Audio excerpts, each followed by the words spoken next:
Les maladies hivernales sont nombreuses, mais parmi lesquelles on peut retenir essentiellement dans notre contexte ici, surtout le paludisme, qui est un problème majeur de santé publique. Ensuite, il y a la fièvre typhoïde aussi. Avec l'hivernal, il y a les maladies diarrhéiques et également les infections respiratoires également. Donc, par rapport au paludisme, le traitement d'abord, on diagnostique d'abord, parce que quand il y a des différents signes de palu, je vais me permettre peut-être de citer quelques-uns devant les cas de fièvre chez nous et d'autres signes bien sûr. Il faut d'abord se rendre dans une structure de santé. Dans notre contexte, on fait les analyses sanguines pour voir. Il y a la goutte épaisse, il y a les tests de diagnostic rapide.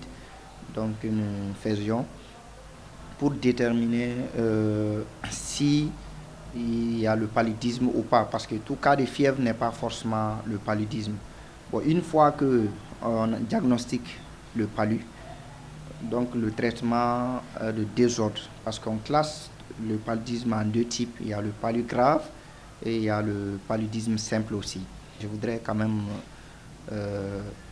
signaler que dans les centres de santé communautaires au Mali, l'État a mis à disposition les produits gratuits chez les enfants de moins de 5 ans et les femmes enceintes. Nous donnons les produits de paludisme de façon gratuite. Concernant la fièvre typhoïde, qui est une maladie bactérienne, c'est une maladie vraiment due au manque d'hygiène.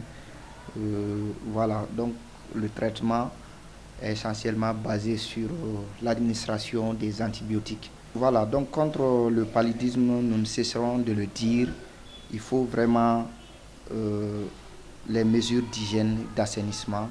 D'abord, dans notre contexte, il faut essentiellement dormir sur moustiquaire imprégné. Utiliser les grillages anti-moustiques à nos portes et fenêtres.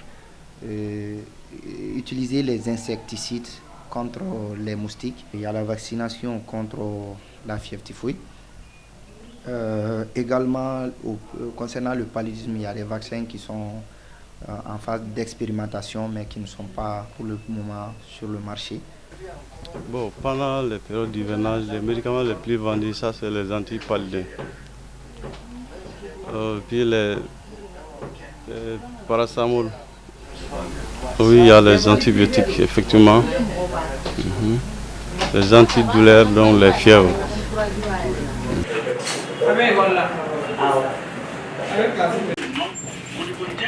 chef de quartier,